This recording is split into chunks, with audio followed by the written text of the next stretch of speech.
So for those of you who've been following me for a long time, you will know that I've been dealing with this bench press issue for a while now. I've had left shoulder pain and my bench press is very uneven. As in, the bar is dipping lower on one side than the other. It's very asymmetrical. The right side tends to always dip lower than the left, as you can see here. When I lower the bar, the right lowers first, and when I go up, the right goes up after the left side. And I don't know if this is the reason for my left shoulder / bicep tendon pain, but I have a hunch that it is. So I did a thought experiment yesterday. I thought to myself, hey, think of the bar like a seesaw. If the center of the seesaw is off to one side, as in the center of gravity is off to one side, that side will go up after the other side, you know? If you have the center of gravity, say, off to the left, that means the right side is gonna dip lower than the left. So I did this thought experiment. What if I move my right hand a little bit closer to the plates on the right? That would offshoot the center of gravity, and that would mean that the right side would actually go up a little bit earlier, and so that would balance things out. That would make the bar parallel to the ground. So I tried that today, and I did that for the first and second sets out of the 5 sets that I did. And that didn't seem to help at all. In fact, it made the issue worse. It made the bar actually dip a little bit lower on the right side. So I switched my grip back to an even grip. So I was doing a staggered grip before. Now I tried an even grip, and voila, look at that. It's a little bit more even now.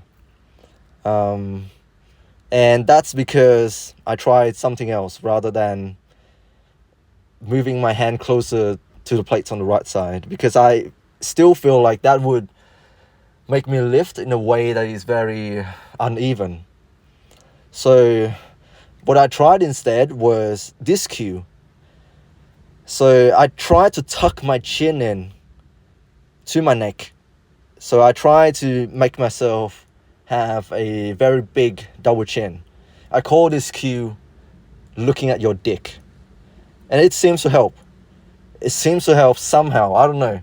By trying to look at my dick, and by trying to really relax my traps and just tuck my chin in and push myself upwards, I seem to have alleviated this shoulder imbalance issue. I don't know exactly what fixed it, but I feel like by flattening my head, by tucking my chin in, I was able to pin my shoulder back a little bit more. And that gives me a more stable base to press from. So that's good.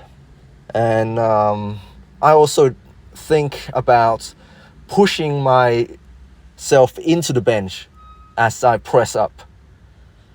And that seems to create a very balanced, stable platform press from. Yeah, so bench is going well.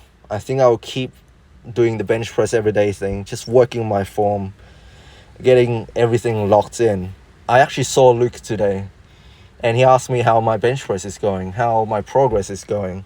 I told him I tried his approach. I tried doing only once a week for every single lift: bench press, deadlifts, overhead press, squats. While my squat and my deadlift sort of improved, my bench press really suffered.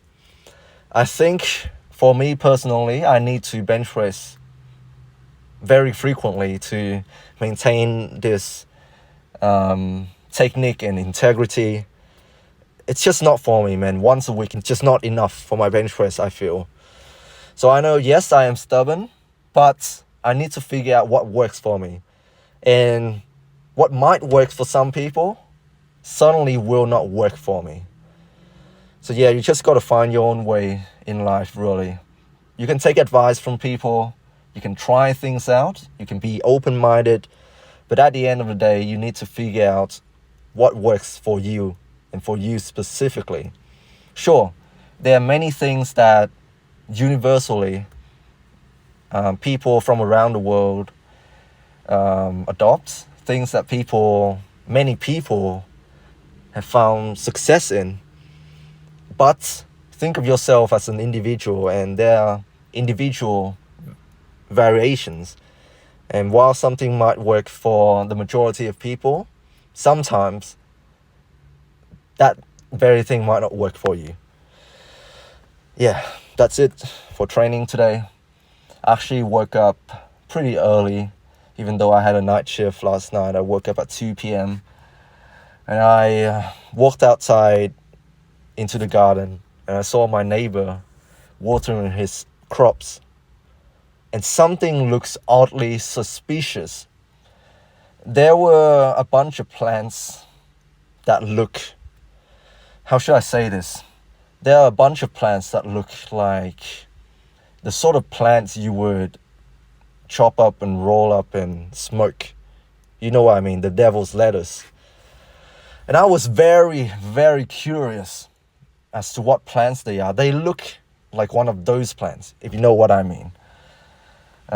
So I wanted to ask him what sort of plants they are, because I'm growing potato plants myself. I'm growing herbs myself.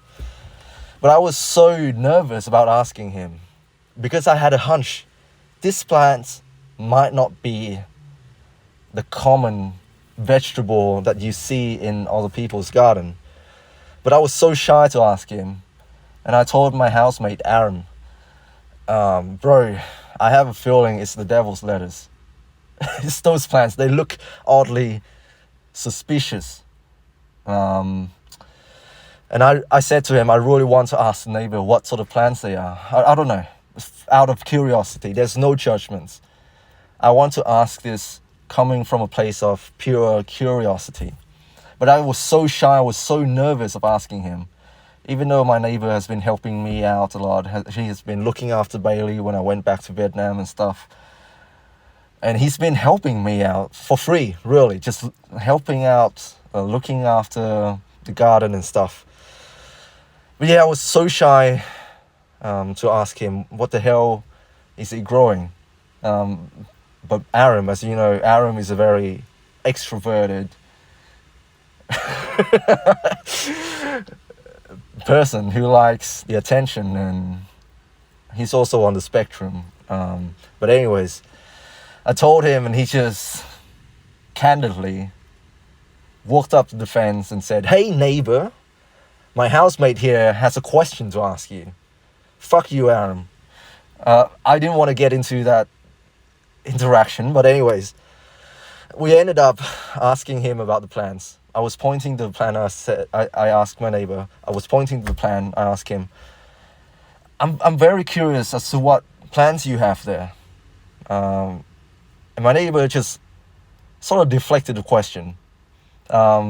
He said, I was growing corn there. I was growing herbs there. I was growing potatoes there.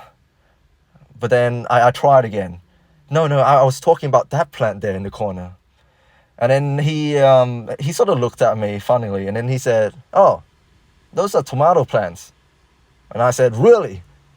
And then he said, "Yeah, do you want to see? We actually got some harvested. But those plants there, I was planting them, and but they haven't got fruits yet." So yeah, I said, yeah, sure. I want to see. I want to see your tomato. So he went back inside, and he later on he went out and showed us his tomato. And Aaron was looking at me funnily. He said, "I've never seen a tomato plant like that before." And at this point, the conversation got really awkward. I decided to change the topic a little bit. I said, I'm trying to grow potato plants myself, and I also tried to plant a magnolia tree in the front yard. Aram said, "Do you want to see our magnolia tree?" Anyway, we ended up showing him our tree, and he wanted to help us out. He wanted to help us put a fence around our magnolia trees so that the wallabies don't come in and destroy it, and other insects don't come and eat the leaves and stuff like that. He was trying to help us out, but I couldn't help thinking the whole time, man, those are not tomato plants at all. I know what a tomato plants look like. Those are not tomato plants. Those look like the devil's lettuce. Anyways, I ain't no snitches. I'm not gonna snitch on anyone. I'm just curious. I'm just curious as to why he couldn't confess. Yeah, well, I can sort of understand why. But even if he confessed to me that those were in fact the devil's rub, I wouldn't tell on him. I ain't no snitch like that. I'm just curious because I've never seen such a plant before with my own eyes. And to be honest, I'm also very curious to see if this plant is actually going to give us tomato fruits. I'm very curious. He was so adamant that they are tomato plants, and he was showing me there are a couple of those shrubs around his house. I'm very curious, man. Anyway, sorry for getting off topic. I'm not going to try to push him to confess that those are in fact not tomato plants. I don't know why I even got into this interaction in the first place. And fuck you, Aaron. Why did you have to get attention from them like that? My neighbor and his family, and he got visitors around as well. Man, extroverts sometimes, man. I swear, we need them. Us introverts, we're not going to initiate conversation. We need those extroverts. But sometimes, man, those people, they have no inhibition at all. Anyways, hope you guys are doing well. Stay strong. God bless. I'm going home. I'm going to night shifts. Hope you guys are doing well, and I'll speak to you soon.